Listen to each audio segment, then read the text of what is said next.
ఇందులో అందరికీ వర్తించే నైతిక సూత్రాలు ప్రబోధించబడ్డాయి. వృత్తి వ్యాపారాలలో ఉన్న వారికి ఈ ఉపదేశాలు ఎంతగానో ఉపకరిస్తాయి. రక్షించబడిన వారికే కాదు, సాధారణ ప్రజానీకానికి సరిపడే వాక్యాలు ఇందులో ఉన్నాయి. సామెతల గ్రంథం 6వ అధ్యాయం వివరాలు వినండి. నా కుమారుడా, నీ చెలికాని కొరకు అనగా నీ పొరుగువానికి నీవు పూటపడిన ఎడల, జామీనుగా ఉండే పక్షంలో పరుని చేతిలో నీవు చేయి వేసిన ఎడల, నీ నోటి మాట వలన నీవు చిక్కుబడి ఉన్నావు, నీ నోటి మాట వలన పట్టబడి ఉన్నావు. నా కుమారుడా, నీ మాటలే నిన్ను చిక్కులో పెట్టాయా? నీ చెలికాని చేతిలో చిక్కుపడ్డావా? నీవు త్వరపడి వెళ్ళు, నిన్ను నీవు తగ్గించుకో, విడిచిపెట్టుమని ప్రాధేయపడి అడుగు. ఇలా చేసి తప్పించుకో. నీ కన్నులకు నిద్రగాని, నీ కనురెప్పలకు కునుకుపాటు గాని రానీయకు, రాకుండా చూచుకో. వేటగాని చేతి నుండి లేడి తప్పించుకున్నట్లు, ఎరుకలవాని చేతి నుండి అనగా బోయవాని చేతి నుండి పక్షి తప్పించుకున్నట్లు నీవు తప్పించుకో. కొందరు ఆర్థికమైన ఇబ్బందులకు గురి అవుతారు. సమయస్ఫూర్తి కలిగి అట్టి ఆపద నుండి తప్పించుకోవడం జ్ఞాని లక్షణం. ఇతరులకు జామీను ఉండేటప్పుడు జాగ్రత్త. సోమరితనం పనికిరాదు. 6వ వచనం, సోమరి, చీమల దగ్గరికి వెళ్ళి వాటి నడతలు కనిపెట్టి జ్ఞానం తెచ్చుకో, తెలివి తెచ్చుకో. చీమల విధానాలు పరిశీలించి చూడు. వాటికి న్యాయాధిపతి లేకున్నా, పై విచారణకర్త లేకున్నా, అధిపతి లేకున్నా, అనగా సేనాపతి, నాయకుడు, అధ్యక్షుడు లేకపోయినా, చీమ వేసవి కాలమందు ఆహారము సిద్ధపరుచుకుంటుంది, సేకరించుకుంటుంది. కోతకాలమందు ధాన్యం కూర్చుకుంటుంది. సోమరి, నీవు ఎందాక పండుకొని ఉంటావు? ఎప్పుడు నిద్రలేస్తావు? ఇంకా కొంచెము నిద్రిస్తాను అని, కొంచెము కునుకుతాను అని, కొంచెము సేపు చేతులు ముడుచుకొని పరుంటానని అంటావా? అందుకే దోపిడిగాడు అనగా దోపిడి దొంగ వచ్చినట్లు దారిద్ర్యం నీ వద్దకు వస్తుంది. ఆయుధధారి అనగా ఖడ్గము ధరించిన భటుడు వచ్చినట్లు లేమి నీ వద్దకు వస్తుంది, నీ మీదికి ఎగబడుతుంది. సోదరీ సోదరులారా, చీమను చూచారా? చీమ మనకు నేర్పే పాఠాలు ఎన్నో ఉన్నాయి. అది ఎంతో కష్టించి పనిచేస్తుంది. దేవుని బిడ్డలకు చీమ బోధ చేస్తుంది. రాబోయే కాలానికి భవిష్యత్తు కోసం ఆహారం సమకూర్చుకుంటున్నది. క్రైస్తవ సోదరీ సోదరులారా, సోమరితనమంటే యేసు ప్రభువుకు బొత్తిగా ఇష్టం లేదు. సోమరులు సువార్థికులైతే, కాపరులైతే దేవునికి ఎంతో నష్టం. నీకు తీరిక సమయం ఉన్నదా? ఆ సమయంలో నీవేమి చేస్తున్నావు? దేవుని వాక్యం చదువుతున్నావా? పరిశోధిస్తున్నావా? కష్టపడి చెమటోడ్చి దేవుని వాక్యాన్ని ప్రార్థన పూర్వకంగా చదవకుండా, ధ్యానించకుండా ఆషామాషిగా తిరిగే బోధకులను ఏమనాలి?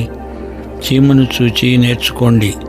అనేకమైన చిల్లర పనులు చేయవచ్చు, కానీ దేవుని వాక్యాన్ని లోతుగా పరిశీలనగా చదవకపోతే, సిద్ధపడకపోతే బోధ పరిచర్య ఫలించదు. చీమను చూచి పాఠం నేర్చుకోవాలి.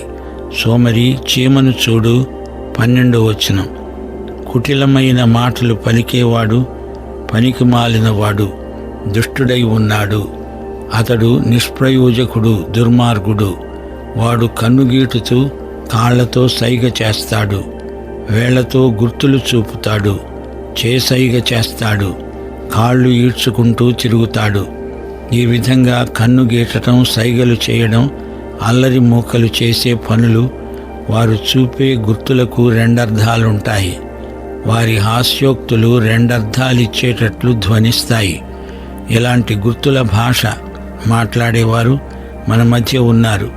కంటి భాష, కాలి భాష, చేతి భాష, ఇలాంటి చేష్టలు దేవుని బిడ్డలకు తగినవి కావు.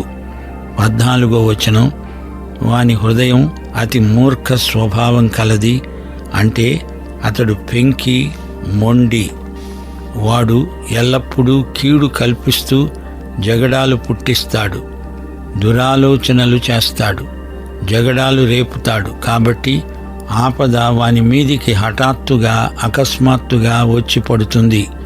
వాడు తిరుగు లేకుండా ఆ క్షణమందే నలగగొట్టబడతాడు. వాడు కూలిపోతాడు. వాని పాటుకు తిరుగులేదు.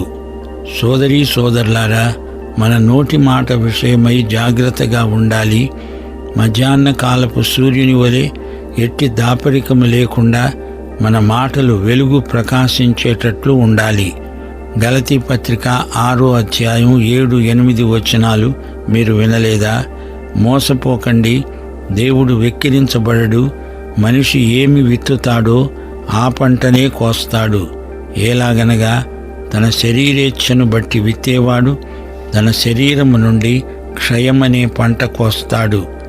ఆత్మను బట్టి విత్తేవాడు ఆత్మ నుండి నిత్య జీవము అనే పంట కోస్తాడు. దేవుడు మన నుండి పరిశుద్ధతను కోరుతున్నాడు. ఎందుకనగా ఆయన పరిశుద్ధుడు. దేవుని బిడ్డలు ఈ మహాపరిశుద్ధ ఉద్యమంలో భాగమై ఉండాలి. ఇప్పుడు రచయిత దేవుడు ద్వేషించే 7 సంగతులను మనకు బయలుపరుస్తున్నాడు. 16వ వచనం, యెహోవాకు అసహ్యమైనవి 6 కలవు, 7 ఆయనకు హేయములే. అవేవనగా అహంకార దృష్టి, కళ్ళలాడే నాలుక, నిరపరాధులను చంపే చేతులు, దుర్యోచనలు యోచించే హృదయము, కీడు చేయడానికి త్వరపడి పరుగెత్తే పాదములు, లేని వాటిని పలికే అబద్ధ సాక్షి, అన్నదమ్ములలో జగడాలు పుట్టించేవాడు. దేవుడు తాను ద్వేషించే వాటిని, అసహ్యించుకునే వాటిని ఆయా సందర్భాలలో బయలుపరుస్తూ ఉన్నాడు. ద్వితీయోపదేశకాండం 16వ అధ్యాయం 22వ వచనం, నీ దేవుడైన యెహోవా విగ్రహమును ద్వేషించేవాడు గనుక నీవు ఏ స్తంభమునైనా నిలువబెట్టకూడదు. దేవునికి బదులుగా మానవుడు ఏది కల్పించినా అది దేవునికి అసహ్యం. కీర్తనలు 45:7 వచనం, నీవు నీతిని ప్రేమించి భక్తిహీనతను ద్వేషిస్తున్నావు. ప్రకటన గ్రంథం 2వ అధ్యాయం 6వ వచనంలో ప్రభు అన్నాడు, ఈ ఒక్కటి నీలో ఉన్నది, నికొలాయితుల క్రియలు నీవు ద్వేషిస్తున్నావు, నేను కూడా వీటిని ద్వేషిస్తున్నాను. ప్రియ సోదరీ సోదరులారా, దేవుడు ప్రేమిస్తాడు. అయితే దేవుడు ద్వేషించేవి కూడా కొన్ని ఉన్నాయి. దేవుని వాక్యంలో 7 అనే అంకె సంపూర్ణతను సూచిస్తుంది. అనగా వీటిని పూర్తిగా ద్వేషిస్తున్నాడు. ఇవన్నీ శరీర కార్యాలు. మానవులు ఎంత పూర్తిగా చెడిపోయారో దీన్ని బట్టి తెలుసుకోవచ్చు. దేవుడు పిరికివాడు కాడు. ఆయన పాపాన్ని శిక్షించి తీరుతాడు. ఇక్కడ 7 విషయాలను దేవుడు అసహ్యించుకుంటున్నాడు. 1, గర్వంతో కూడిన చూపు, అహంకార దృష్టి అనగా పై చూపు, ఇతరులను చిన్న చూపు చూచే మనస్సు, ఇతరుల కంటే నేను గొప్ప అనే అహంభావం. దేవుడు అసహ్యించుకునే వాటి జాబితాలో ఇది మొట్టమొదటిది. అహంకార దృష్టి దేవునికి అసహ్యం. లూసిఫరు అనే సైతాను మొదట హృదయంలో గర్వించాడు. యెషయా 14వ అధ్యాయం 13-14 వచనాలు, నేను ఆకాశానికి ఎక్కిపోతాను, దేవుని నక్షత్రాలకు పైగా నా సింహాసనాన్ని హెచ్చిస్తాను, ఉత్తర దిక్కున ఉన్న సభాపర్వతము మీద కూర్చుంటాను, మేఘమండలము మీదికి ఎక్కుతాను, మహోన్నతునితో నన్ను సమానునిగా చేసుకుంటాను అని నీ మనస్సులో అనుకున్నావు గదా.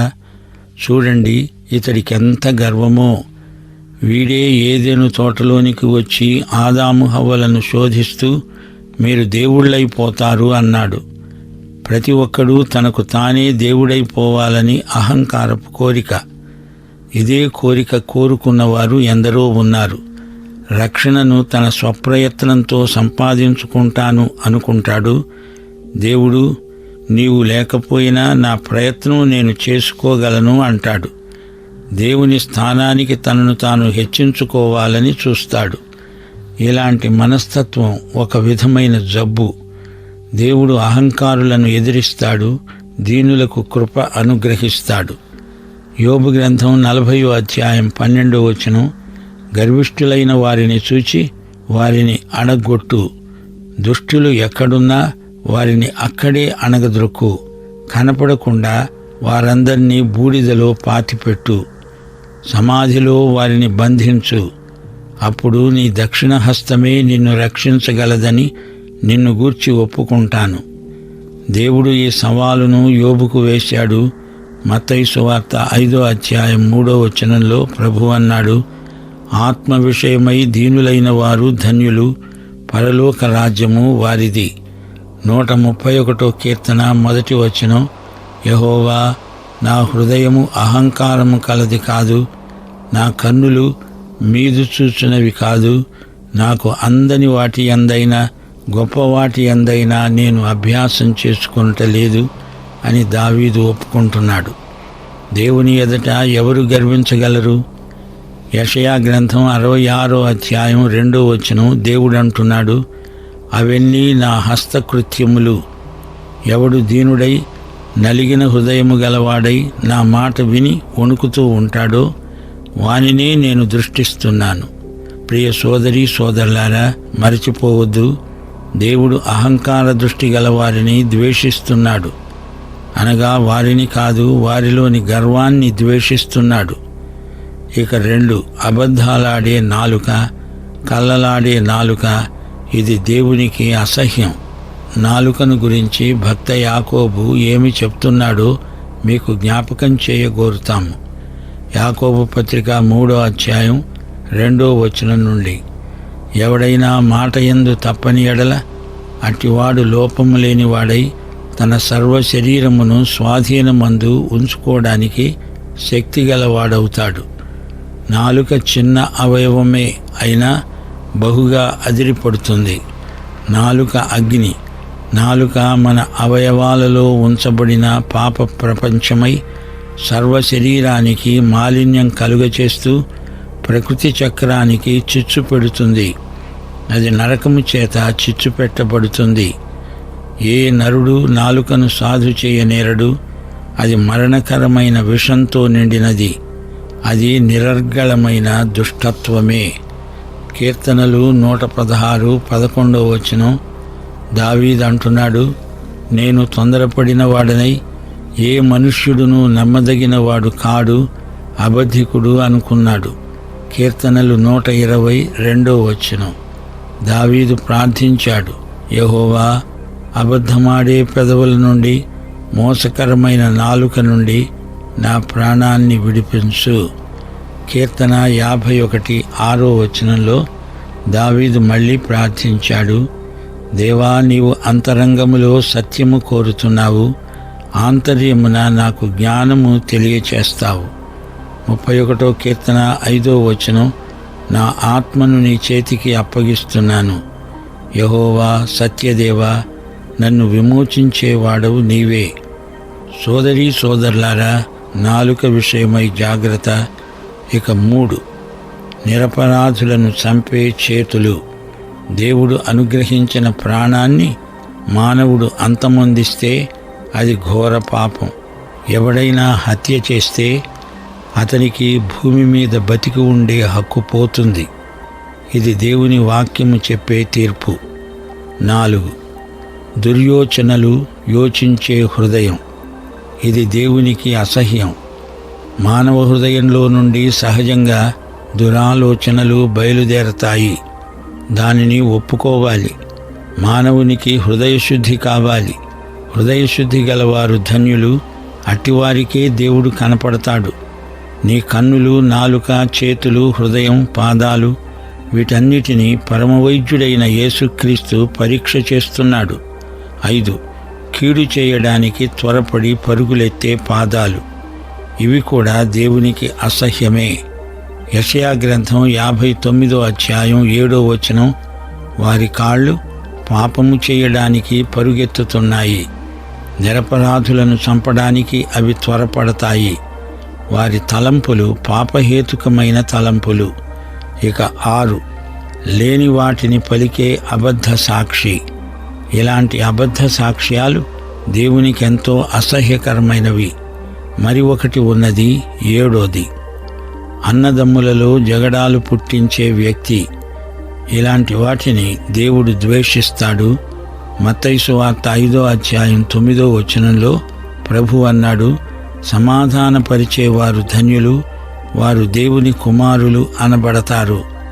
సంఘాలలో భేదాలు కల్పించేవారంటే దేవునికి ఎంత అసహ్యమో గమనించండి. ఇంతవరకు మనము దేవుడు అసహ్యించుకునే 7 సంగతులను గుర్తించాము. ఇలాంటి లక్షణాలు ఉన్నవారు వెంటనే పశ్చాత్తప్తులై దేవుని క్షమాపణను కోరాలి. దేవుడు హృదయాలను శుద్ధి చేస్తాడు.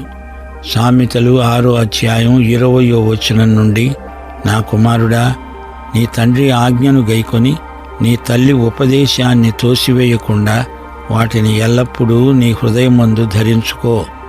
నీ మెడ చుట్టూ వాటిని కట్టుకో.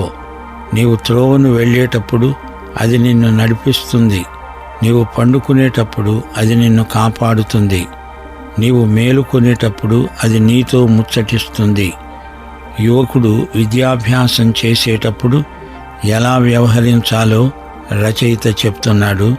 ఇంట్లో తల్లిదండ్రులు నేర్పిన దానికి బడిలోని విద్య దోహదపడుతుంది. ఆజ్ఞ దీపముగాను ఉపదేశము వెలుగుగాను ఉంటాయి. శిక్షార్థమైన గద్దింపులు జీవమార్గములు. 27వ వచనం, ఒకడు తన ఒడిలో అగ్ని ఉంచుకొనిన ఎడల వాని వస్త్రములు కాలవా?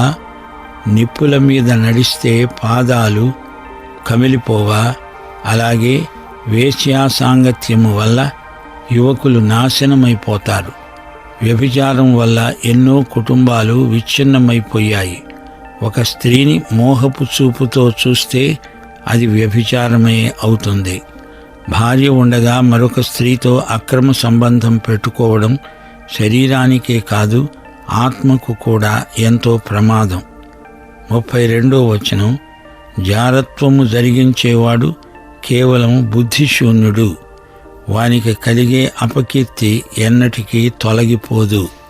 వ్యభిచార హత్యలు భయంకరమైన పరిణామాలకు దారితీస్తాయి. దావీదు ఊరియాను హత్యగావించిన సమాచారం ఎలా పరిణమించిందో మనకు తెలుసు. ప్రియ సోదరీ సోదరులారా, వ్యభిచారం ఎంత భయంకరమైనదో సామెతల గ్రంథం కన్నులకు కట్టినట్లు వివరిస్తున్నది. ఈ అధ్యాయంలో 3 హెచ్చరికలున్నాయి. 1 నుండి 5వ వచనం వరకు, కుమారుడా, నిన్ను నీవు సరిదిద్దుకో, బంధకాలు వదిలించుకో. 6 నుండి 11వ వచనం వరకు, నీకు నీవే బోధించుకో, చీమల నుండి పాఠం నేర్చుకో.